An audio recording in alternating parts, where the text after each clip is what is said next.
Hey guys! Tonight we begin with something less glamorous than knights and dragons, but far more important if you ever found yourself waking up in a medieval village. We're talking about hygiene, not the kind with minty toothpaste and warm showers, but the medieval kind, the kind with mud floors, chamber pots, and a casual relationship with the concept of soap. If you've ever wondered how people in the Middle Ages smelled, the answer is usually bad. But there's more to it than just dirt and body odor. So before we dive in, take a moment to like the video and subscribe, but only if you truly enjoy what we do here. And let me know in the comments what century you think you'd last the longest in. Now dim the lights, maybe light a candle if you're feeling immersive, and let's ease into tonight's journey together. Let's be clear. No one in the medieval world woke up thinking, "Today, I will exfoliate." Hygiene wasn't a routine. It was a negotiation between what was practical, what was available, and what wouldn't get you accused of sorcery. Bathing existed, but not in the way we think of it. There were no hot showers, no body scrubs, and definitely no scented shampoos. If you were lucky, and by lucky I mean rich, you might bathe in a wooden tub filled with lukewarm water once every few weeks. If you were a peasant, you probably didn't. Bathhouses did exist in medieval towns, especially across Europe and the Islamic world. But they weren't always places of cleanliness. Sometimes they were places of business, gossip, and occasionally the kind of intimacy best left to local rumors. Soap, in the way we know it, was rare. There was lye soap, harsh and rough on the skin, more likely to leave you red and dry than refreshed. People used herbs, ashes, or even sand to scrub themselves, which sounds less like hygiene and more like an attempt to erase your skin entirely. Still, the intention was there. They knew dirt was unpleasant. They just didn't have the tools or understanding to deal with it effectively. Teeth were another story. Toothbrushes didn't exist. Toothpaste didn't either. Some people chewed twigs, rubbed their teeth with cloth, or used salt and ashes. Did it help? Maybe a little. But dental hygiene wasn't a priority unless your tooth hurt so badly you begged the village blacksmith to remove it with pliers and no anesthetic. Fun times. And don't even start on toilets. In cities, if you were lucky, there were public latrines, which were essentially long benches with holes and no privacy. In castles, they had garderobes, stone seats hanging over open-air shafts. In villages, you just used the garden, or the alley, or a bucket, and that bucket got tossed out the window. Yes, that's real. Gardez l'eau, they shouted in French towns, meaning watch the water, which actually meant watch the flying waste. Sidewalks didn't exist. Streets were narrow and full of things you didn't want to step in. Clothing didn't help either. People didn't change clothes daily. You had one outfit, maybe two if you were wealthy. Underwear was optional. Laundry was rare. And washing clothes didn't involve detergent. It involved beating fabric with sticks near a stream while hoping the wind dried it before mold did. And deodorant?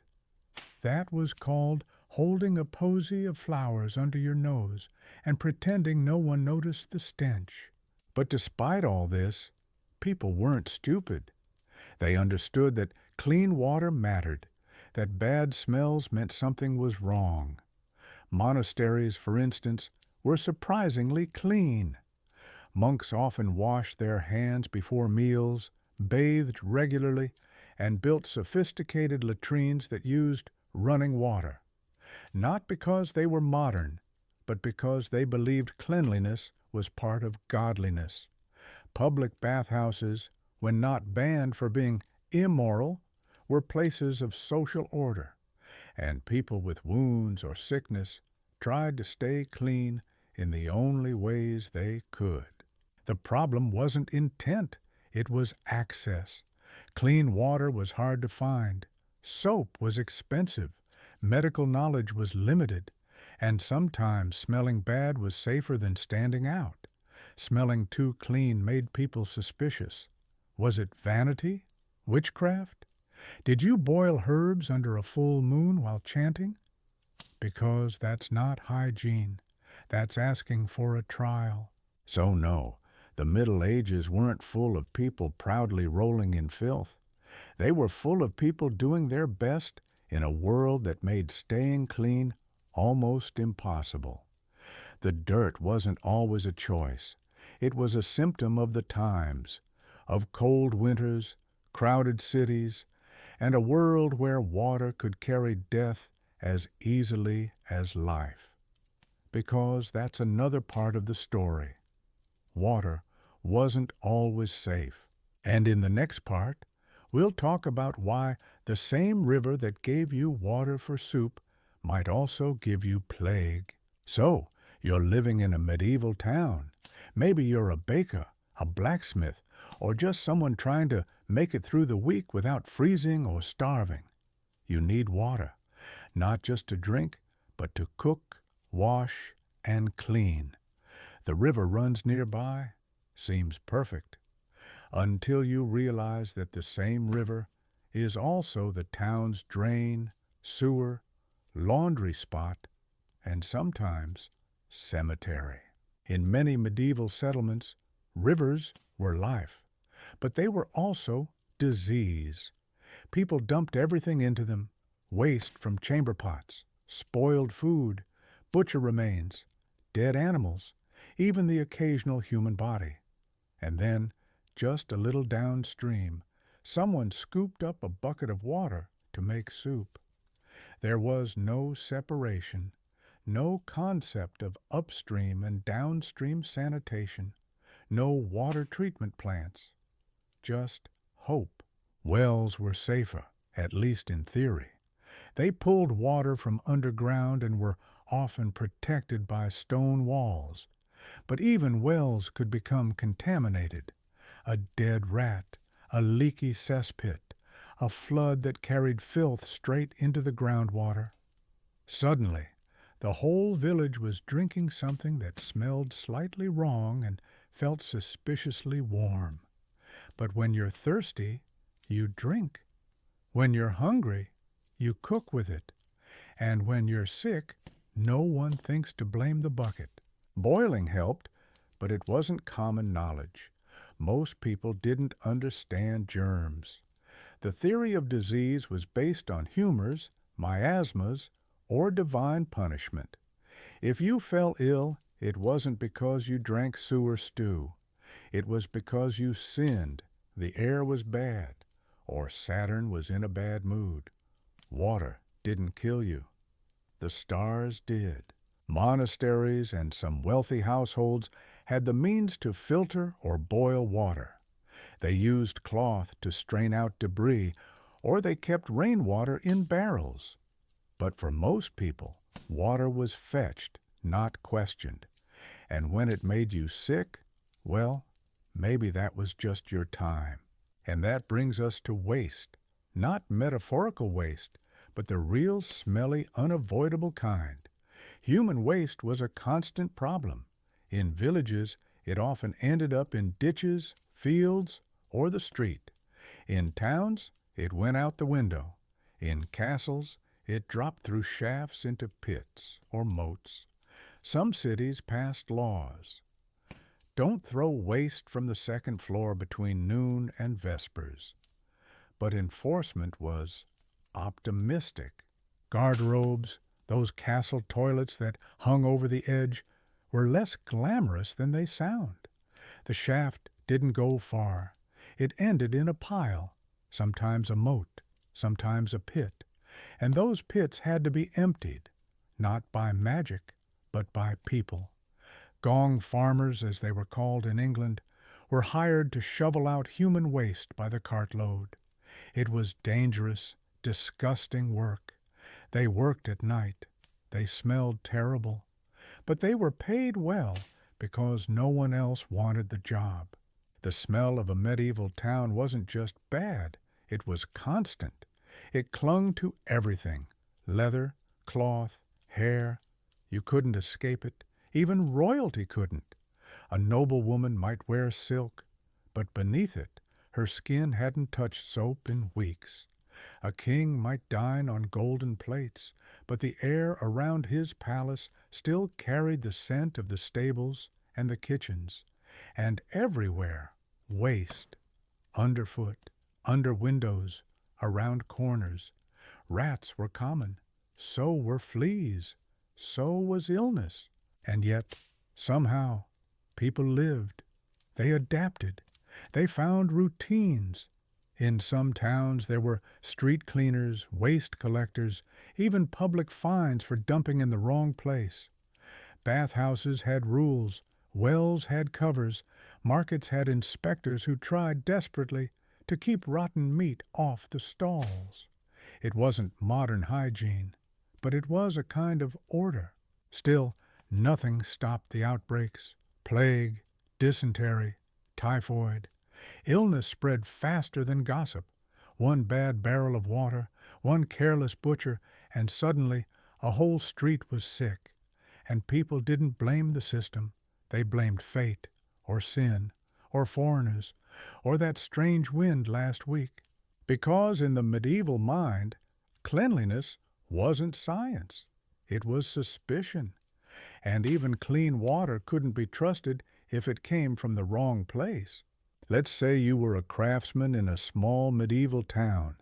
You spent your days working iron, wood, or leather, your fingers cracked from cold mornings and rough tools, your clothes stiff with sweat, smoke, and ash. You might wash your hands now and then. Maybe. If there was water and no line at the well, and you hadn't just run out of rags again. But soap? Number. Not the soft, foamy kind with lavender in the label. You scrubbed with whatever you had. A dry cloth, a handful of sand. Sometimes even the same knife you used to clean fish. People didn't clean because it felt good. They cleaned because dirt got in the way. It clogged wounds, irritated skin, infected cuts. You didn't need to understand bacteria to know that grime made things worse. So you wiped, you scraped, you rinsed, you hoped.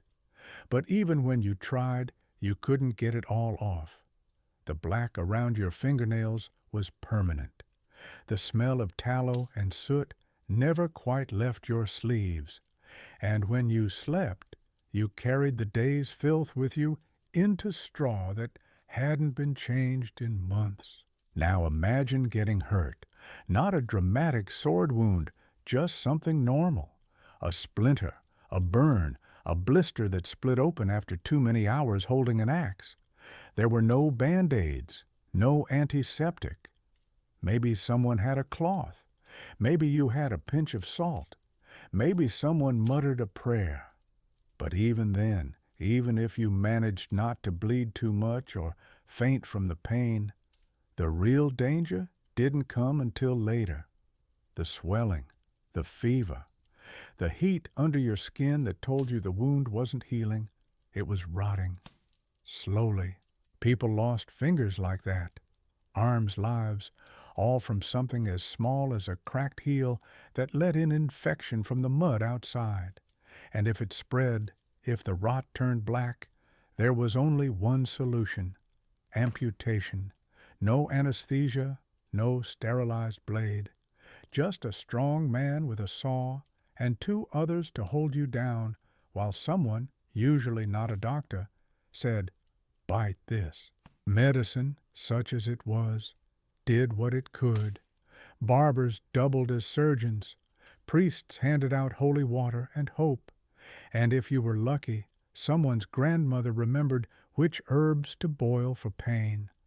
But hygiene wasn't part of the plan. Tools weren't cleaned. Wounds weren't covered properly. And the word infection hadn't been invented yet. If you lived, it was a miracle. If you died, it was expected. And this wasn't just about peasants. Nobles got sick too. Castles had stone floors and drafty halls. Their doctors had titles but no training. Their beds were cleaner, but only in comparison. And when someone coughed blood, no one asked about hand washing. They asked which saint they had offended, or which comet passed last week. Bathing helped, in theory, but by now you've probably guessed, bathing had its own problems. Not just the lack of hot water or privacy, not just the difficulty of heating enough water to fill a tub that was really just a big barrel with a lid.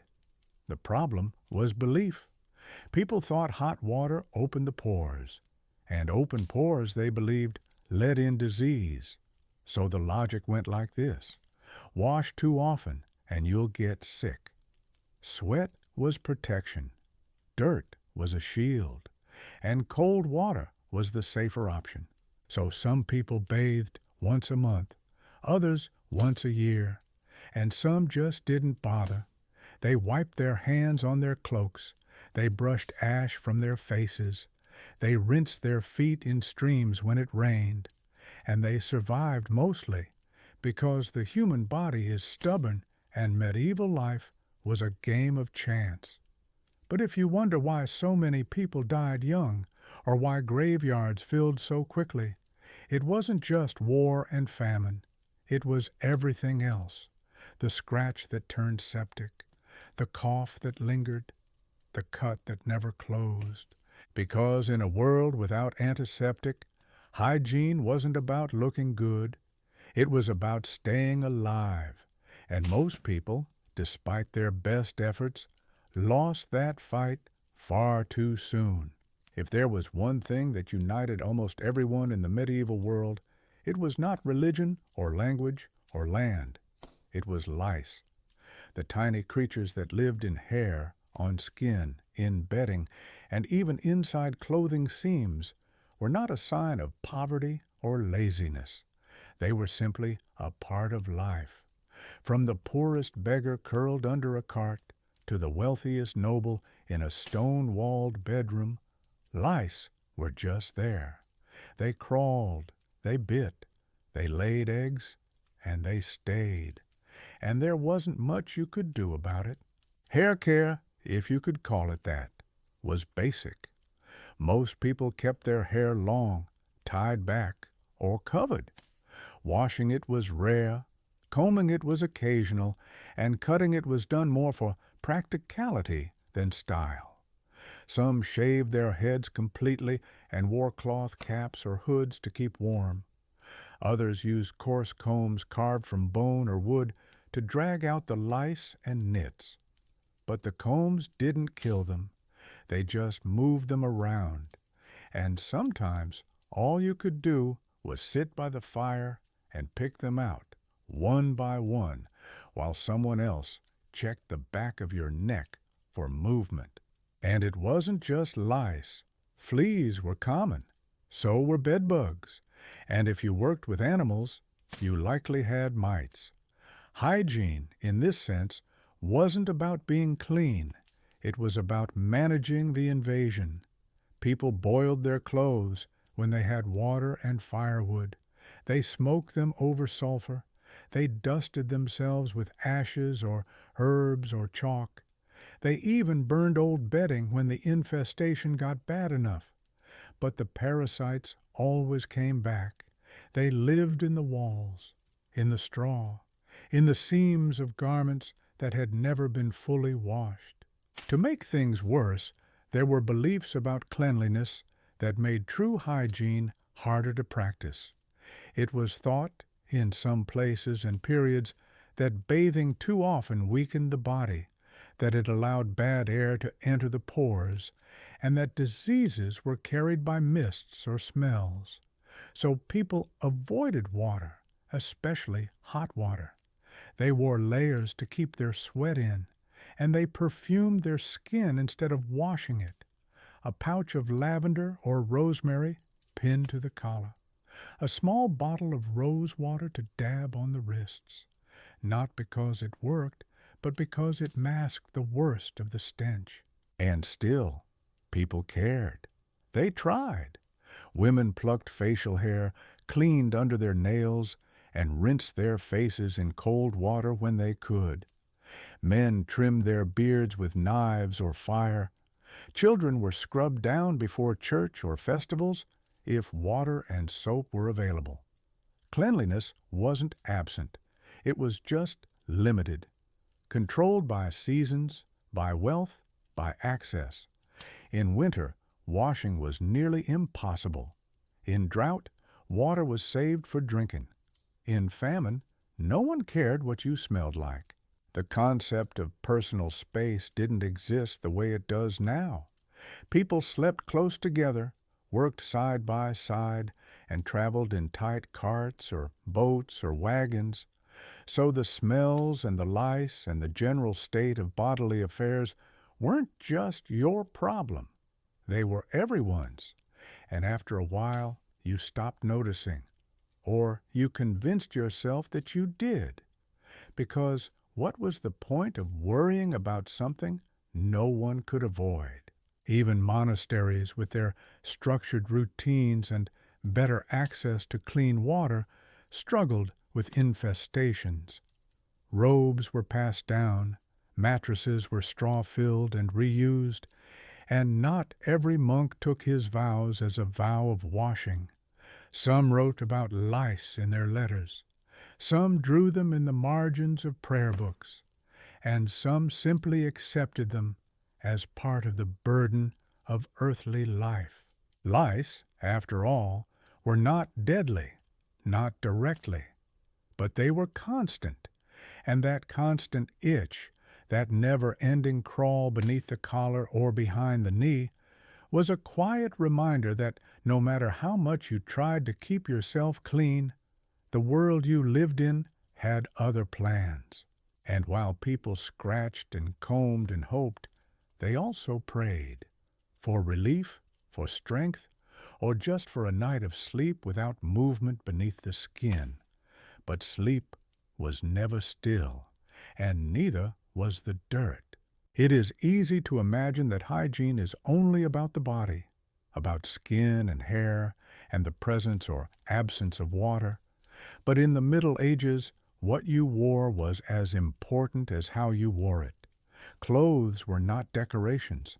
They were armor against cold, against exposure, against judgment, and most importantly, against the dirt that surrounded you, settled into your pores, and stayed there longer than it should have. But these clothes were not washed often, and they were almost never truly clean. Most people had just one set of garments, maybe two if they were fortunate, a tunic, some underclothes if you could afford them, and a cloak when the air turned sharp. These clothes were worn day after day, night after night. They absorbed everything, smoke from the fire, sweat from long hours in the field, the faint smell of onions or fish or spoiled meat from whatever you last ate. And the clothes didn't forget. They held on to those smells, those traces, like history etched into fabric. Linen, when it was available, was used for undergarments. It was softer, easier to wash, and it breathed better. But linen didn't last forever. It tore, it stained, and it yellowed with time. Wool was more common, heavy, warm, and nearly impossible to clean without ruining it. So people brushed it, beat it, shook it out, or hung it near a fire to chase away dampness. True washing with water and soap and patience was rare, not because people didn't want to be clean, but because the process was long, difficult, and often dangerous for the fabric itself. Washing meant hauling water, heating it, scrubbing garments on stones or with ash and soap made from animal fat and lye, and then hoping for a dry day to hang them out without inviting rain, mold, or wind strong enough to carry your only tunic into the trees. In towns, some women worked as laundresses, strong-armed and always busy, wringing, pounding, and boiling garments for a fee. Their backs bent early, their hands red and cracked from endless wet winters, but they kept clothes moving. They were part of the quiet hygiene effort that went unnoticed until it disappeared. In monasteries and noble households, washing was more frequent. Servants did the work, and wealth bought fresh fabric. But even then, garments were reused, shared, patched again and again, until the original cloth was a memory. Perfumed sachets were sewn into hems or tucked into sleeves to mask the smell. Cloaks were brushed with stiff straw or wire to remove hair, dust, or worse. And under it all, there was always the fear of lice. Clothing seams were a favorite hiding place. The warmth of the skin, the darkness of the layers, the safety of folds made them the perfect shelter. People turned their clothes inside out to shake them. They ran hot irons along seams. They picked and scratched. And they endured, because what else could they do? You could not burn what you could not replace. You could not wash what would not dry. You could only wear it, live in it, and hope it held together a little longer. And then there were shoes, or the absence of them. Many walked barefoot, especially in the countryside. Roads were mud, dust, or stones, and every step left a mark, both on the ground and on the skin. Feet cracked, bled, hardened. In winter, they froze. In summer, they burned. And shoes, when they existed, were often made of leather, stiff and reused, never quite dry, never quite whole. They protected little. They trapped more than they saved. People tried their best. They lined shoes with straw. They stuffed cloaks with rags. They sewed patches over patches until the garment was more thread than cloth. And when things could no longer be worn, they were not thrown away. They were unraveled, turned into rags, or repurposed into something new. Nothing was wasted, not because of virtue, but because of need. So, if you picture a medieval man or woman walking through the streets, imagine not just the clothes on their back, but the weight of them, the history, the grime, the repairs made by candlelight, the smell that no longer surprised them, and the quiet dignity of wearing something again and again, because there was no other choice. If you stepped outside your home in a medieval town, the first thing to meet you was not always the cold or the clamor or the sight of neighbors, but the smell. It clung to everything. It rolled down alleys and drifted across market squares. It rose from gutters and flowed beneath carts and hooves and wheels. It was the result of 1,000 small things that no one had the time or the means to clean. Waste, filth, rot. All of it left where it landed, and the streets, uneven and narrow, carried it like water down a hill. Most towns had no paving. Some had cobblestones, placed with care long ago, but time and footsteps and weather had shifted them until they no longer fit together. Gaps filled with muck, holes collected rain and refuse. People dumped their chamber pots directly into the street, sometimes with a warning call, sometimes not. The phrase, "Look out below," was not a joke. It was a matter of survival. Above, windows swung open. Below, the unlucky passerby ducked or didn't. Animals shared the space. Dogs, pigs, chickens, goats. Some belonged to households. Some wandered freely. They left behind more than footprints. In the absence of organized collection or regulation, animals cleaned what they could, but added their own layers of waste in return. A pig might eat the scraps tossed from a tavern door. A dog might dig through yesterday's discarded stew bones. But what they left behind was never picked up. It dried, it soaked, it sank into the soil. Rain helped and hurt. It washed the filth away, if briefly. But it also turned the streets into soup, a mix of mud and manure, ashes and rotten food, blood from the butcher's block, and grease from the tanner's shop. Wooden walkways were sometimes built above the worst parts, but they broke or vanished. And then there was the market, with its smells and spills, its fish guts and chicken feathers, its hunks of meat dropped and picked up and sold again. Shoes did little to protect against this. Feet soaked through, toes froze or blistered, heels cracked. People wiped their soles with straw or on the edges of stones. Some wrapped rags around their legs. Others simply walked and tried not to think about what seeped in, because there was no escaping the street. It was where you worked, walked, met, traded, begged, fought. It was everything between everything else. And when illness came, no one thought to sweep. The filth was ordinary. It was invisible by familiarity. Plague crept silently across the same stones where children played and women carried bread and men drove carts. But no one traced the sickness to the slime beneath their boots. They looked instead to the sky or the wind or the sins of others. Cities tried. Some passed laws. Street sweepers were hired in places like London and Paris, though rarely paid enough or kept long. Rules were written. Do not dump waste in public.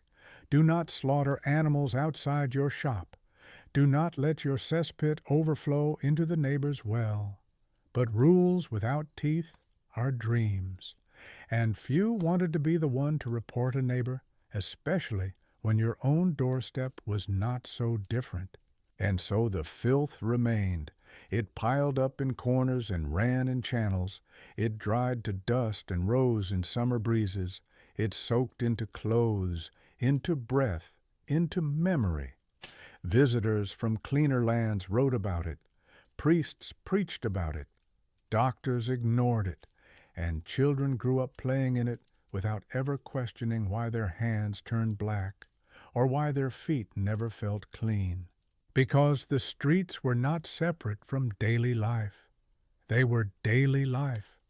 They connected the baker to the butcher, the church to the tavern, the house to the graveyard, and no one could live without them, even if the price of walking was the weight of what you carried back home. To speak of hygiene in the Middle Ages without speaking of water is to miss the center of the struggle, because water was not only a tool, it was also a mystery. It cleaned, but it also carried illness. It gave life, but it could just as easily take it. And for most people, water was not something that arrived on command. It had to be found, fetched, carried, and kept. And even then, it was never certain whether it helped more than it harmed. Wells were common in villages, simple, deep holes with a rope and bucket. Some had wooden frames or stone walls. Others were just pits in the ground. And not all were clean. A well dug too close to a cesspit or graveyard or pigsty could draw in more than water. But people drank anyway, because thirst was stronger than fear, and because most had no other choice. Rain barrels helped when the weather cooperated. Streams offered a steady flow if you did not mind what happened upstream. But no one could test for purity. They looked instead. If the water was clear, if it smelled fresh, it was probably fine. But that assumption came with a price. In towns, water flowed through wooden pipes or stone channels, sometimes open, sometimes covered. It passed through workshops and kitchens, through streets and markets, picking up whatever lay in its path: blood, ashes, dyes, oils. And the same water that ran through the tanner's yard might fill the basin at the baker's door. It was a cycle no one could break, only participate in. Still, people valued water. They knew its power. Bathhouses, when they existed, were built near rivers or springs. They were places of gathering, of warmth, of temporary cleanliness. Men and women bathed separately, at least in theory. Steam rose from heated tubs. Herbs were added for smell or supposed healing. And for a short while people felt better. Their skin loosened, their joints eased. They left lighter, even if the effect faded by morning. But bathhouses came with suspicion. Not everyone trusted them. Some claimed the heat weakened the spirit. Others feared the spread of disease. When plague struck, many avoided the bathhouse altogether, blaming its steam for drawing sickness from the air. And over time, some towns closed them. Others let them fall apart. And soon, public bathing became less common, not because people lost interest, but because fear won. In wealthier homes, baths were taken with effort. A wooden tub hauled in, filled by hand with heated water, often poured by servants in shifts. The lord or lady sat for a short time, scented oils nearby, linens ready to dry. But water cooled quickly, and even in castles it was rarely done more than a few times a year. The work was too great, the benefits too fleeting. For most, water was used sparingly. A splash to the face in the morning, a rinse of hands before a meal, if custom demanded. Feet washed after long travel, babies cleaned after birth, the dead wiped before burial. But soap was scarce, and warm water even more so. Many washed in streams, crouched low to avoid wind and eyes. Others brought home pails and did what they could in corners of rooms that never truly dried. And always there was caution, the belief that water opened the pores, and that open pores allowed sickness to enter. It was better, some thought, to keep the dirt on and the world out. Sweat sealed the skin, ash covered the smell, and water, though needed, was treated with hesitation. So people lived between moments of rinsing and long stretches of filth, and they adjusted. They stopped noticing, or they decided it was simply part of the body, like fingernails or wrinkles or breath. And when they dreamed of rivers, it was not for swimming, but for carrying buckets back home without spilling them on the road. There is a strange kind of memory that lives in the hands, not the memory of thoughts or dreams or names, but the memory of what they have touched, held, pressed, scraped, spilled, gathered, cleaned, carried, thrown, and sometimes buried. And in the medieval world, where gloves were rare and work was constant, hands remembered everything. They bore the marks of fire and frost, of flour and blood, of rope and iron. And yet, in a time when cleanliness was more aspiration than expectation, hands were also one of the most visible signs of who you were, how you lived, and what you had touched to survive another day. People used their hands for everything. There were no forks at most tables, no rubber handles on buckets, no soap dispensers or polished rails. Bread was broken with fingers. Meat was torn, dipped, chewed, and passed. Tools were gripped hard with no padding. Doors were pushed open with open palms stained with dust, sweat, or ash. The hand was the tool of the body, more important than the eye, more faithful than the mouth, and more punished by the world it worked in. But the world did not care for soft palms, and washing, though mentioned in church sermons and written into some household guides was often symbolic rather than thorough. A quick dip into cool water before prayer, a basin passed at table, a rinse that washed away the surface without touching what clung to the skin beneath the nails or along the lines of the knuckles. Soap, when it was used at all, was rough, gray, and smelled of lard or ash. It scraped more than it softened. It left skin dry, but rarely clean. Hands touched bread dough, and then coal, then straw, then animals, then children, then coins, then wounds, and the line between what was safe and what was not was blurred, not by ignorance, but by necessity. There were no sanitizers, no gloves, no sterile cloths. Cloth itself was too valuable. It was used until it tore, then stitched, then used again. Hands wiped on aprons, on trousers, on wood, or on themselves. And still they went back to work. In markets, coins passed from seller to buyer without pause. Meat was weighed by hand. Fish were scaled and tossed without rinsing. Cheese was pressed with fingers. And in all this motion, there was no effort to pause or wash. Time did not allow it. Water was not always near. And the belief that invisible things could harm you was not yet fully formed. Smells were feared. Sins were feared. But germs were not yet named. And so the hand, stained as it was, remained the trusted servant of daily life. Even the sick were touched without thought. A mother wiped the brow of a fevered child, then stirred soup, then swept ashes. A priest placed fingers on the lips of a dying man, then turned to bless another. A barber surgeon held a knife with hands that had just closed a wound. And while some rinsed between tasks, others did not. Because work was endless. Because rest was rare. Because hands could not stop just to be made clean. But still, some tried. There are records of washing stations near churches, of basins outside kitchens, of buckets hung beside back doors. In monasteries, monks rinsed before meals, their motions silent and slow, a ritual more than a remedy.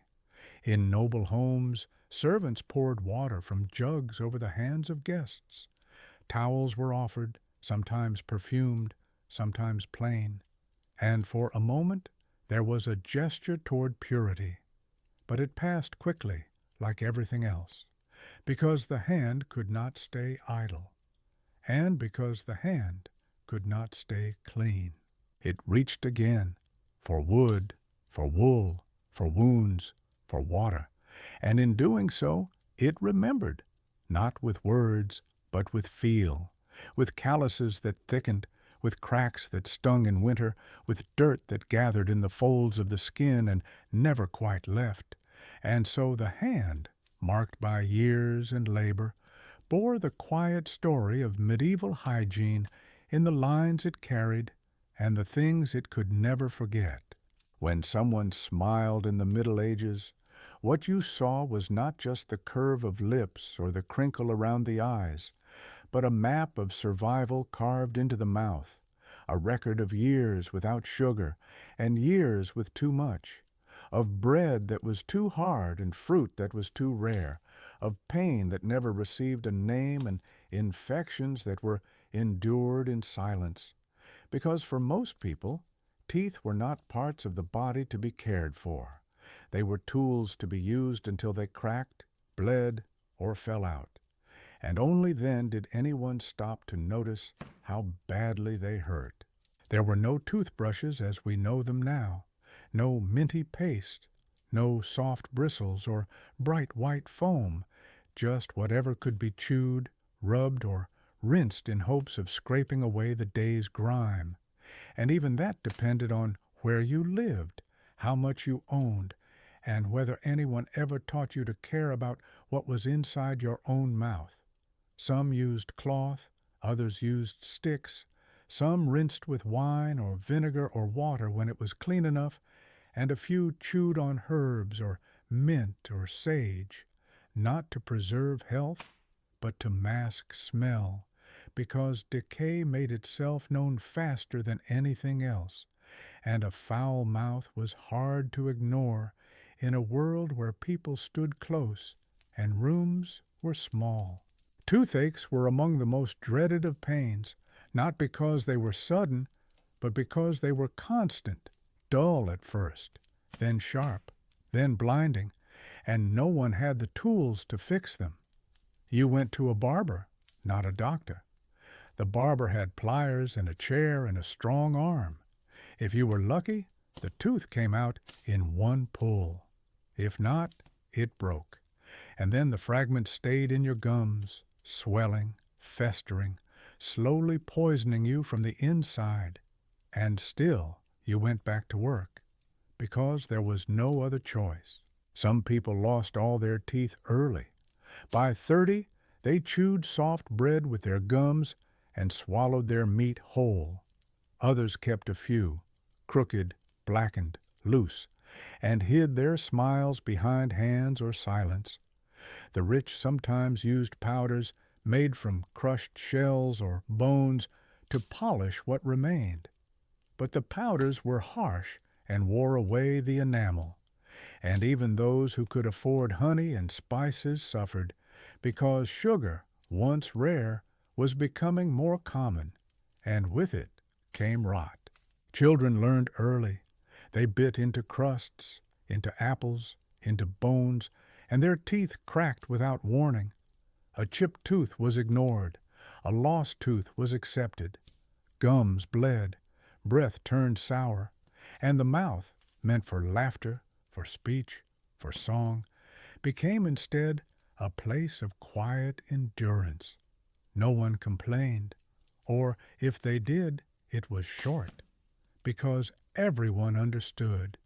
A bad tooth was like a bad winter. It came, it stayed, and it left you weaker than before. And yet the mouth was central to life. It tasted, it spoke, it kissed, it prayed. It was the first thing that met the cup and the last thing to feel the pain of hunger. And so people did what they could. They sucked on cloves. They pressed garlic against their gums. They made poultices of herbs and salt and spit. They tied strings to teeth and pulled them at dawn. They waited for swelling to pass. They swallowed pain and kept going. There were no dentists, no clean offices, no sterile chairs or soft music. There were hands, knives, cloth, and courage. And when someone finally lost the last tooth, they did not mourn it. They adjusted. They drank more broth. They ate more porridge. They stopped biting and started pressing food between tongue and palate. And they continued living because even in pain, the world did not wait. Hair, unlike clothes, could not be washed and hung in the wind to dry every day, nor could it be stored away from smoke or soot or sweat.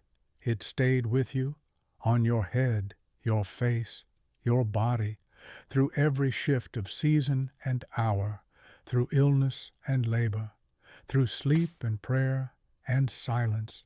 And because of that, hair in the Middle Ages was not just a part of appearance.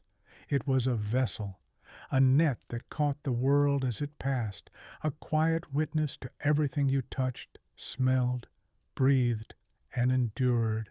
For men, hair varied, long for some, short for others, shaved in patches for monks and priests, or simply let to grow until the weight made it fall against the neck or curl behind the ears. Beards were common, though not always by choice, and trimming them was done with knives not meant for comfort. Oil was rare, and combs even rarer. A comb made from bone or wood might be shared among a family, passed from hand to hand like a relic, with teeth broken and stained, but still useful, still needed. because lice never slept, and no one was safe from their arrival. For women, hair was often considered a symbol of virtue, of obedience, of station, and so it was kept long, tied, braided, hidden under veils, wrapped in cloth, pinned in loops. Washing it was a chore, not only because water was cold and time was short, but because drying it took hours, and most homes were damp, smoky, crowded. A head washed in the morning stayed wet until evening, and in winter that meant chills and coughing. So many chose to avoid washing at all. They brushed instead, when they could, with stiff bristles or fingers, and they powdered the scalp with flour or herbs to dull the smell. Lice were everywhere. No one was surprised to find them, and no one thought it shameful. Children scratched at their necks. Women checked each other's scalps. Men burned old straw bedding when the itching grew too much. There were remedies, vinegar, ashes, boiled roots, but none were perfect.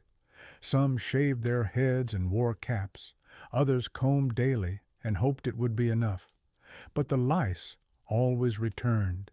They traveled in hats, in cloaks, in hair left loose too long, and they did not care if you were a farmer or a priest, a servant or a noble.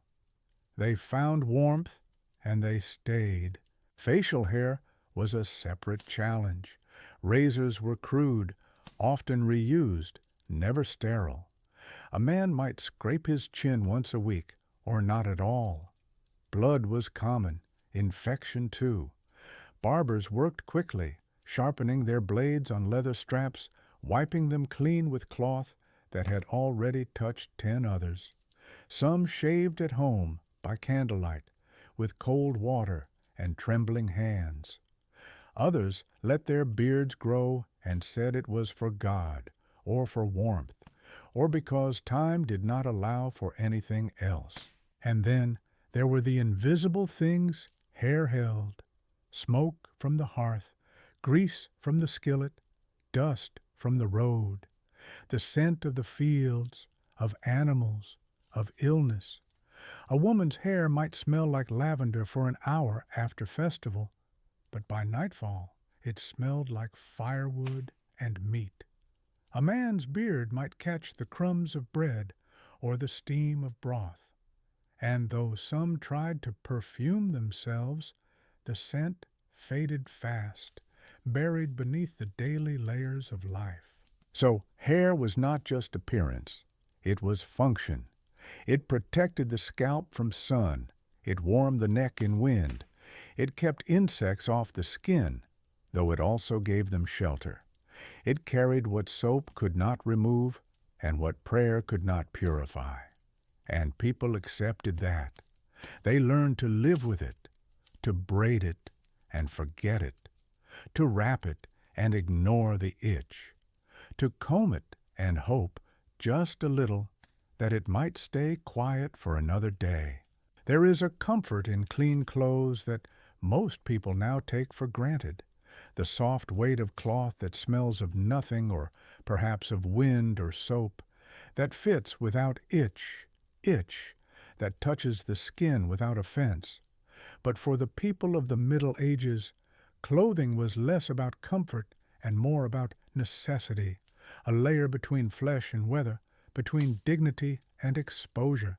And because it was so hard to make, to buy, to repair, to dry, it was used and reused far beyond what we would consider acceptable today, until it frayed at the edges, tore at the seams, darkened with grease and smoke and life, and only then was it finally replaced or repurposed into rags, padding, or patches. Most people owned only one set of clothing, sometimes two, and this meant that what they wore was what they lived in, what they slept in, what they worked in, what they walked in through fields, streets, markets, forests, and barns. And because of this, clothes were not changed often, and certainly not daily, nor even weekly for some, especially those who had no household servants or access to warm water or firewood to heat a tub, because washing clothes was not only time-consuming but dangerous in winter, when wet cloth could freeze before it dried and cause illness more swiftly than dirt ever did. Linen was prized for being easier to clean than wool, and so underclothes were made of it when possible. Thin garments worn next to the skin to catch the sweat, the skin flakes, the oils of the body, so that the outer layer might stay clean longer. And even then, these linens were boiled, not for cleanliness as we understand it, but because boiling softened the cloth and helped remove the stiffness caused by repeated wear. Though stains remained and odors often did as well, especially in warmer months when bodies sweated more and air moved less freely inside stone walls and shuttered windows. Outer garments, cloaks, tunics, dresses, hose were heavier, more expensive, and washed less often, sometimes brushed with stiff tools, sometimes beaten on rocks near rivers and in towns, taken to washerwomen who knew how to handle tough fabrics with quick hands, strong arms, and the knowledge of which stains could be scrubbed with ash, and which ones could only be faded by sunlight over time. But not everyone could afford such help, and many made do with what they had, hanging clothes near the hearth, airing them out on fences, brushing them off with hands made rough by years of handling things no one wanted to touch.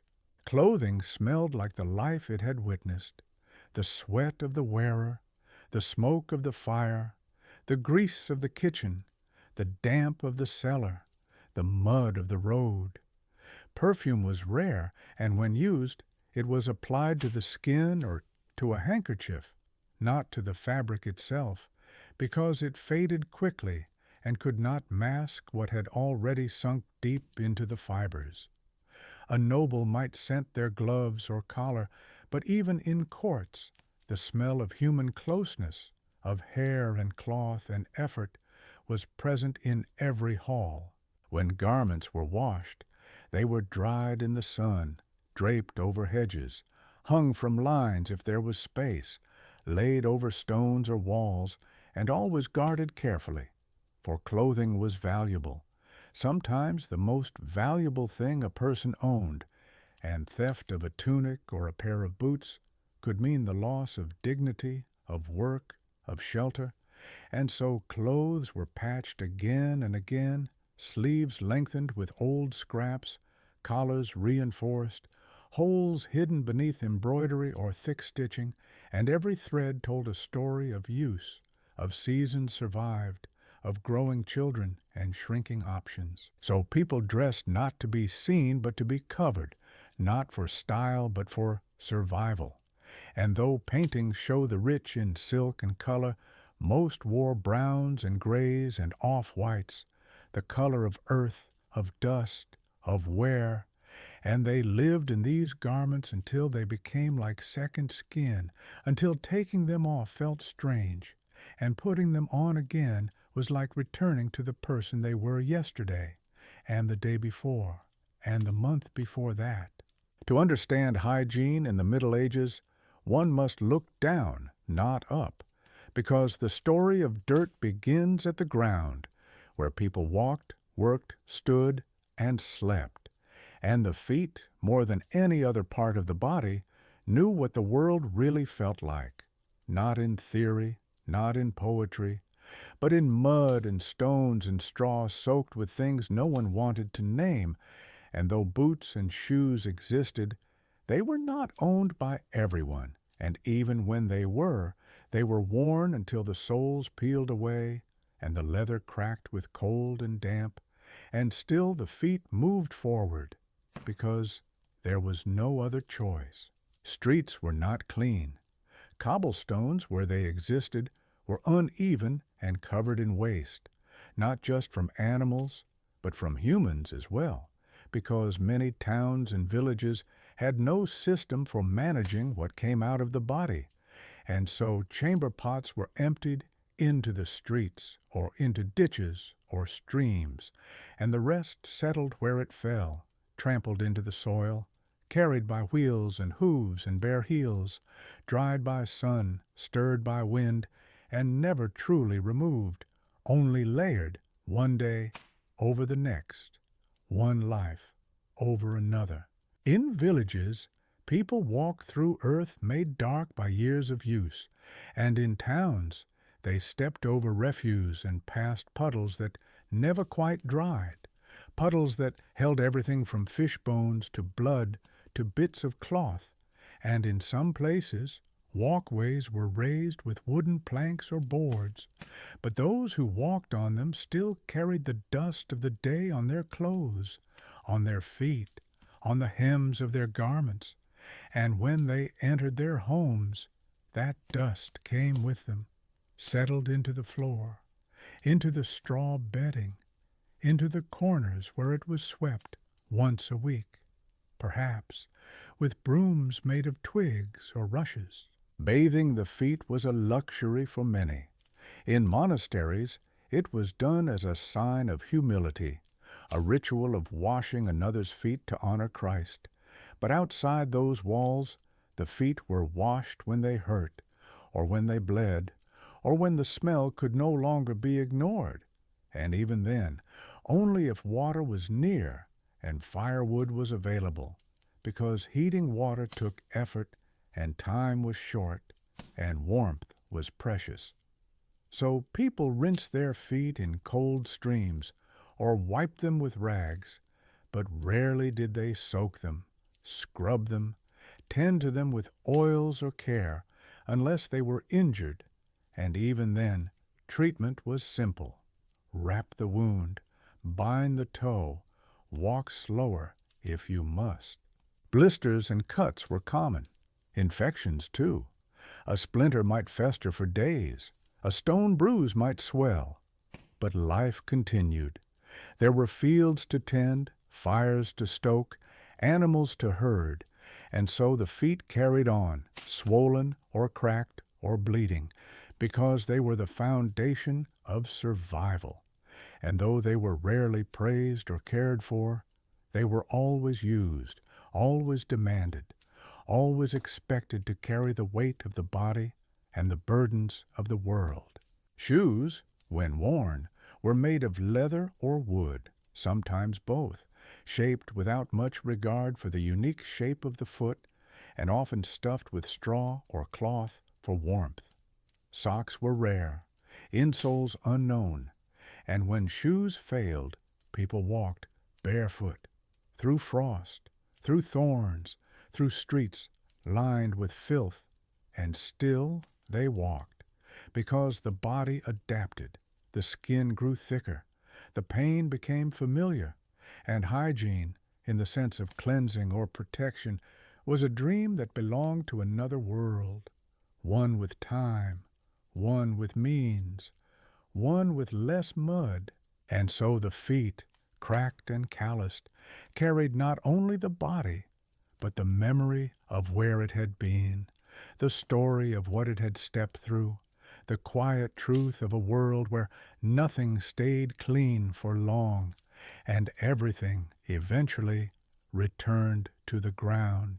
If the feet bore the burden of movement, the hands bore the burden of contact, because nothing in the Middle Ages could be done without the hands, and nothing they touched was ever truly clean, not the wood of the tools, not the cloth of the garments, not the grain in the sack, not the bread on the table, not even the water from the well, because every object carried something with it, a residue of use, of sweat, of life, and the hands, always reaching, always working, were the bridge between the body and the world, and that bridge was never washed as often as it should have been. Soap existed, but it was rough and scarce, made from animal fat and ashes, harsh on the skin, unpleasant to smell, and so not everyone used it unless absolutely necessary. And most people reserved it for laundry or rare full-body baths, not for daily scrubbing of the fingers, and so the dirt remained, settled in the folds, under the nails, around the knuckles, a quiet gray that deepened over time, and when someone wiped their mouth or rubbed their eyes or fed a child, they did so with hands that had touched the barn door, the sheep's wool, the market coins, and the inside of the chimney without pause. Children learned to use their hands early, to gather, to knead, to stitch, to lift, to sweep, and also to share, to fight, to dig. They dug holes with bare fingers, they caught insects, they pulled weeds, they handled raw meat and wild herbs and did not stop to rinse, because water was not always close, and even if it was not always clean, and even if it was clean, it was not always warm, and so washing was a luxury, a break in the rhythm of labor, not a habit. Meals were eaten with the hands, knives were shared, and spoons were often absent. Bread was torn, meat was gripped, stew was scooped with crusts or fingers or both, and afterward hands were wiped on aprons, on sleeves, on whatever was nearby. Some people rinsed in basins, if one had been prepared. Others rubbed their hands with straw. A few wiped with damp cloths. But even among the wealthy, the idea of washing before meals was more about ritual than sanitation. And among the poor, it was often skipped entirely in favor of saving time and water for something more pressing. Infections spread through hands, from person to person, from object to object. A small cut could fester if touched too often with dirty fingers. A newborn could fall ill from a midwife's unwashed palms. But people did not know the words for bacteria or germs. They spoke instead of bad air, of humors, of curses, and though some healers warned against touching open wounds, others prescribed poultices applied by hand, and no one thought twice about handling the sick or the dying without first cleansing the skin. The nails held stories of their own, not clipped often, not filed, just broken off in work, or bitten down, or left to grow until they cracked.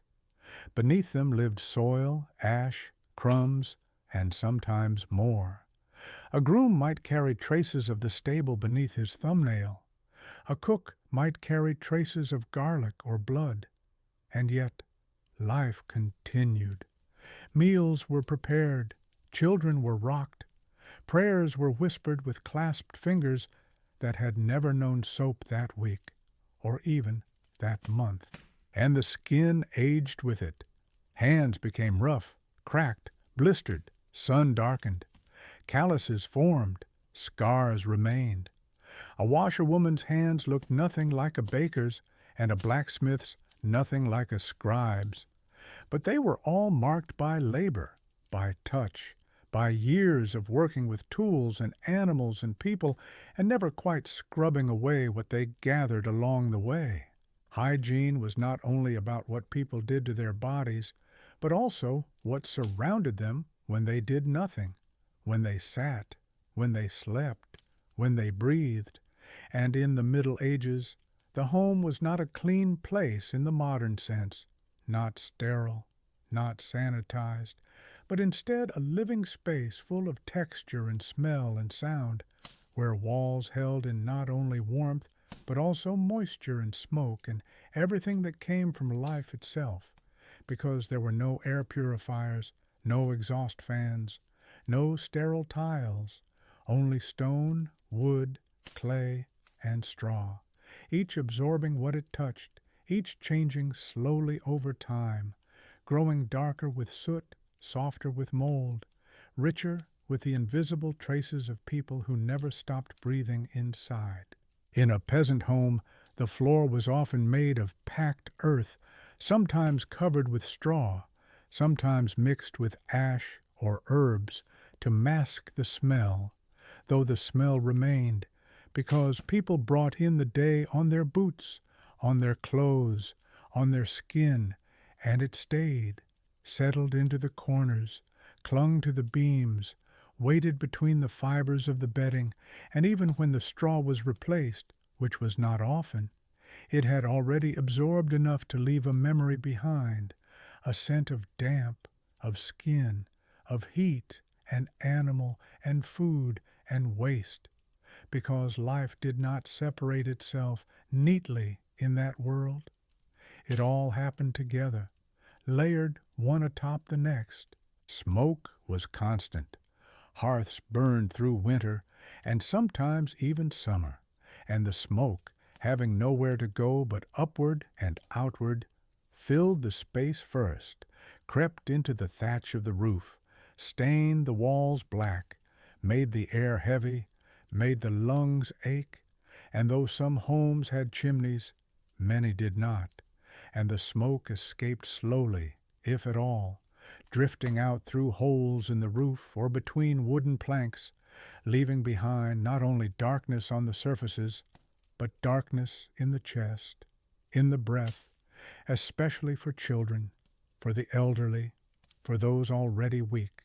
Windows were rare, and where they existed, they were small, covered with cloth or parchment or shutters, because glass was a luxury, and warmth was more valuable than light, and so the air did not circulate well, did not renew itself, did not carry out the smells of cooking, of sweat, of illness, and so these smells layered too, one upon another, growing thicker with time, until every room had its own identity, its own breath, shaped by who had lived there and for how long and what they had endured. Bedding was shared, beds were shared, rooms were shared. Families slept together, not only from affection, but from necessity, from the need for warmth, from the lack of space, and this closeness brought comfort, but also contagion, because when one person coughed, the others heard it in the night, and when one developed a rash or a fever, there was no place to go, no place to hide, and illness passed from one to the next with nothing more than breath, than touch, than time spent under the same roof. Insects lived in the walls, in the straw, in the cracks between stones, fleas, lice, mites. They bit in the night, they nested in clothes, they crept into the folds of blankets and the hems of tunics, and no one thought to eliminate them, only to manage them, to sweep more often, to air the bedding when the sun was warm, to boil what could be boiled, though that was not much, and even then the insects returned, because the conditions that welcomed them never truly left. They were part of the house, part of the system, part of what it meant to live under a roof with others and never quite have enough space, enough soap, enough firewood to cleanse it all away. And still, people lived there, were born there, died there, told stories by the fire, sang songs, said prayers, and between the prayers and the songs, they coughed, they scratched, they wiped their eyes with the backs of their hands, and they waited for the next season, the next frost, the next fever, hoping perhaps it would pass by their home this time.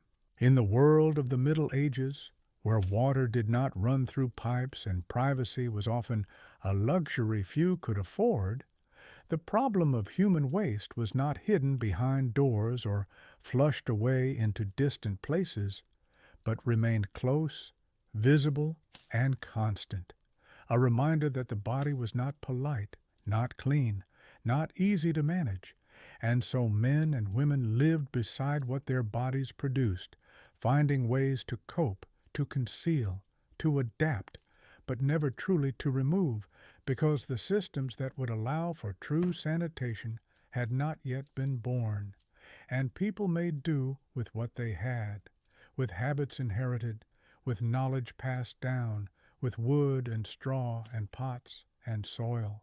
In the countryside, where homes were often isolated and land was more plentiful, people used pits dug near their dwellings, sometimes with wooden seats, sometimes just holes, and the waste was covered with earth or ash when possible, though not always, especially in winter, when the ground was frozen and shovels struck only frost, and so the smells grew stronger and the flies more persistent, and families lived with it, because there was nowhere else to go, and every creature has needs that cannot be postponed by cold or snow or convenience. In towns, space was tighter, and so chamber pots were used, simple clay or wooden vessels placed under beds or behind curtains, used by all members of the household and emptied once or twice a day, sometimes into designated pits, sometimes into ditches that ran along the sides of streets, and sometimes simply thrown from windows with a shouted warning that did not always reach in time, and those walking below learned to keep to the center of the lane, to glance upward, to move quickly, because what fell from above was not always rain. The streets carried the burden next. In dry weather, dust rose with every footstep, but that dust was not pure. It was made of dried manure, dried urine, dried food scraps, ash, and the soft crumbling of whatever had settled there the day before.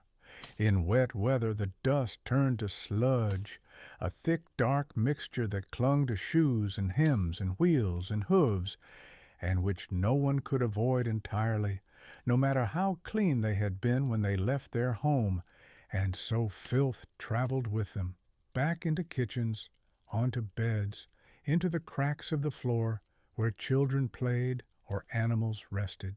There were some regulations. In larger cities, laws were written to prohibit dumping waste into streets or rivers, and fines were established, but enforcement was rare, and even where it existed, people had no other options, no public latrines, no underground sewers, no closed system to carry it all away, and so the rules became more like hopes, written by those who wanted change, ignored by those who could not afford it. And every year the same arguments returned, the same complaints, the same suggestions, none of which truly changed how people lived day to day. Some monasteries developed better systems. They built latrines over running water, channeled waste away, and made rules about cleansing and silence and dignity.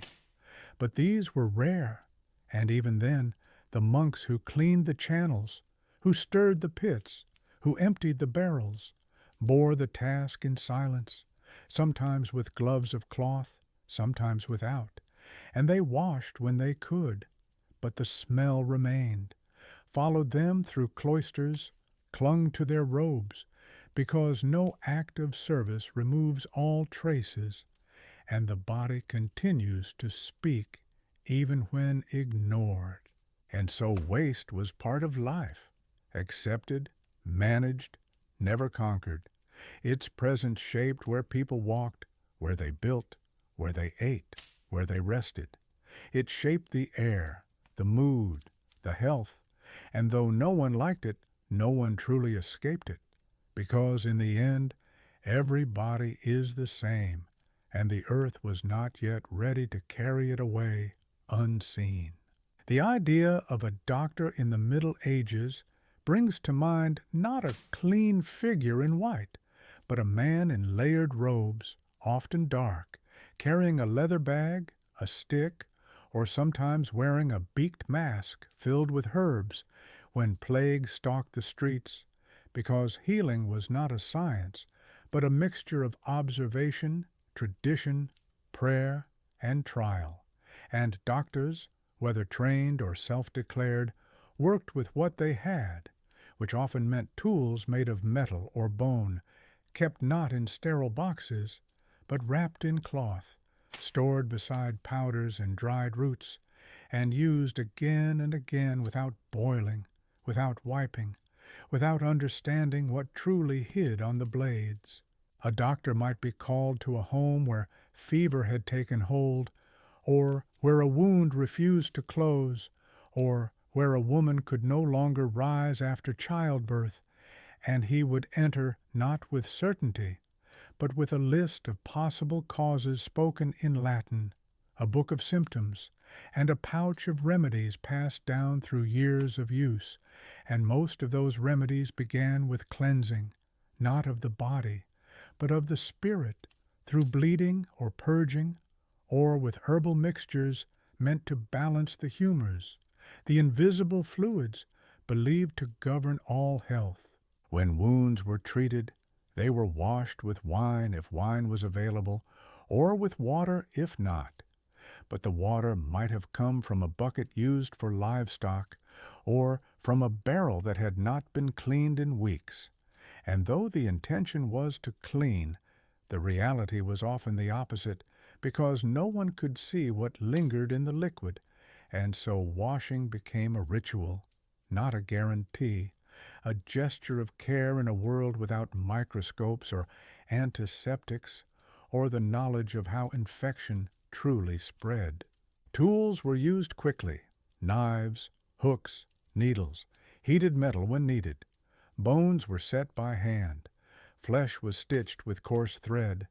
Abscesses were drained. Leeches were applied.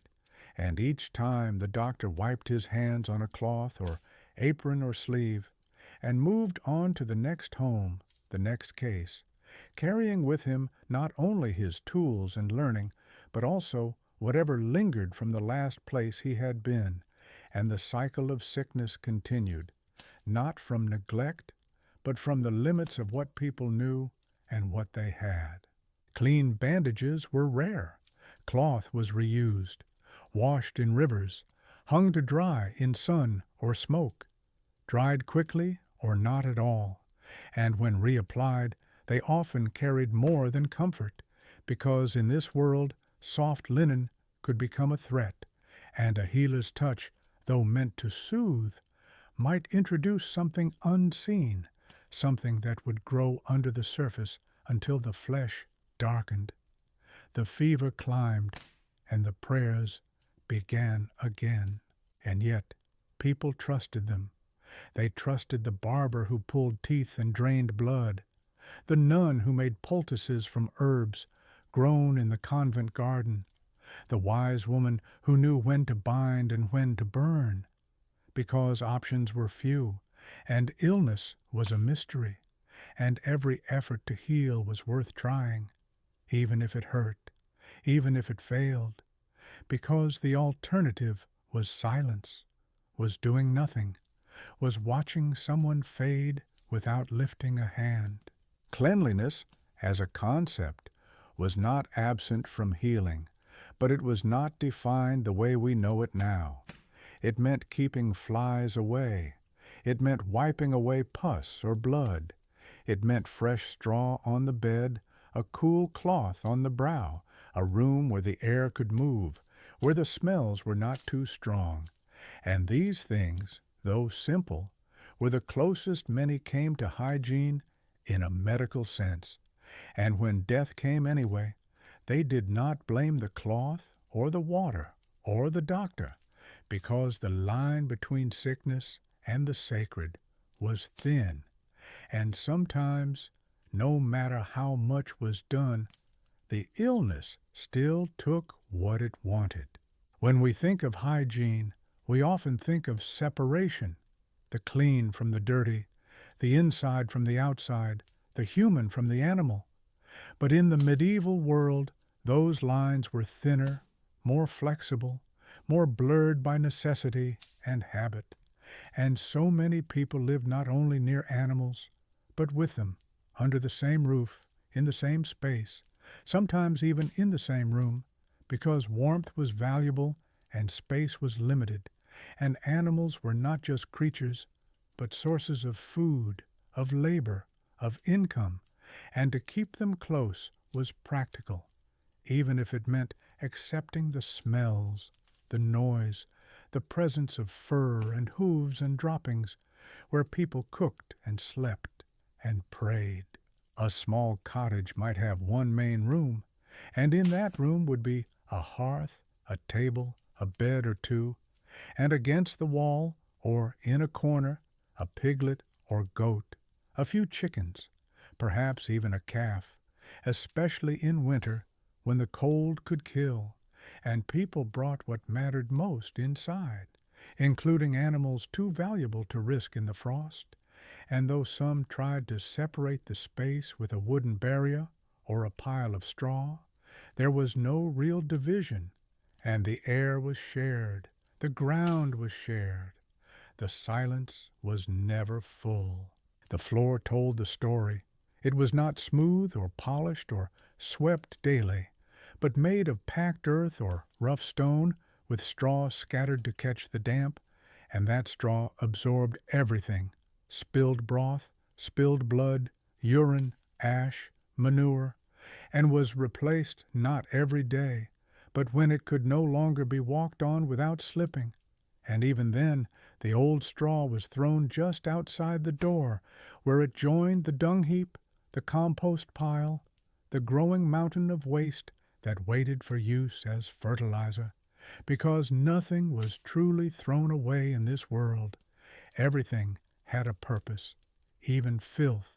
Children grew up stepping around animals, touching them, sleeping beside them. They watched the sow give birth in the corner of the room. They fed scraps to the goat from their own bowls. They learned the smells, the sounds, the signs of sickness in a hen or a dog, and they accepted that lice might come from fur as easily as from a sibling's hair, and that no soap would fix it. Only combing, only patience, only time. Cleanliness was not a matter of shiny surfaces, but of management. You swept when you could. You laid fresh straw when you had enough. You washed your hands if water was near, but more often you wiped them on cloth, on apron, on thigh, and then went back to kneading dough or milking the cow, because the cycle of life did not pause for washing, and no one expected it to. The smells of animals mixed with the smells of people, of food, of fire. At night the cottage was warm, not from insulation, but from breath and bodies, from 4 humans and 3 sheep and 1 rooster sharing a space no larger than a single modern room. And though the air was thick, and though illness spread quickly, the warmth was a blessing, and no one spoke of hygiene as a science, only of health as a hope, as something to pray for, to work toward with what was available. Monasteries and castles were different, more divided, more structured, but even there, animals had a place, in the stables, in the kitchens, in the courtyards, in the lower halls, and the people who tended them did not always wash before returning to the main rooms, because the connection between dirt and disease was not fully known, and habit was stronger than theory, and so the nobleman might dine in a hall where the servant had just shoveled dung, and no one thought to mention it. The fleas traveled with the dogs, the mice followed the grain. The flies lived in both barns and bedrooms, and no wall was thick enough to keep them out, not when windows were left open, when doors were just cloth, when roofs let in rain, and floors held puddles for days. And in that world, to be clean meant something else entirely. To understand how people thought about cleanliness in the Middle Ages, it helps to look not only at their skin or their homes, but also at what they wore, because clothing was not just protection or decoration, it was a second layer of the body, something lived in, slept in, worked in, often for days or weeks without change. And though people noticed when garments became heavy with sweat or stained with labor, They did not always have the means or the reason to wash them often, and so the fabric absorbed the life around it, and within it, and over time, it became a place not only of warmth, but also of discomfort, of infestation, of things that moved when no one was watching. Lice were not rare. They were common, expected, sometimes ignored, sometimes fought, but never entirely eliminated, and everyone had them, from peasants to kings, from nuns to knights, and though some tried to keep them away by changing linens or shaving heads or washing with vinegar, they always came back, because they lived not only on the body, but in the seams, in the folds, in the wool, and the linen, and the straw-stuffed mattress. And when a person dressed each morning, they were never fully alone. Fleas were another constant. They came from animals, from straw, from neighbors, and they bit without warning, leaving small red marks that itched and spread. And though most people tolerated them, scratching without comment, some carried knives made for catching them, thin blades designed to press against the skin and trap the pest, and some families placed bowls of water beside the bed, hoping to drown the ones that leapt from the sheets. And though these methods were clever, they rarely worked for long, because fleas knew no borders, and dirt was no obstacle. Clothes were rarely washed with soap, because soap was expensive, sometimes harsh, and water itself had to be carried, sometimes heated, sometimes fetched from a stream or a well, and to wash an entire outfit meant dedicating half a day or more, and many chose instead to air their garments, to beat them with sticks, to hang them in the smoke, to let the wind do what hands could not. And so cleanliness became a process of compromise, a balance between effort and need, between what was ideal and what was possible. Underclothes existed, but not always. Linen shirts and shifts were worn beneath heavier garments, and these were closer to the skin, more likely to absorb sweat, more likely to be washed. But even then, they were not changed daily, and a person might wear the same shirt for a week or longer, depending on the season, the labor, the availability of clean fabric, and so smells accumulated, not only of the body, but of the fire, of the food, of the road, until each person had a scent that was not quite unpleasant, but unmistakably human.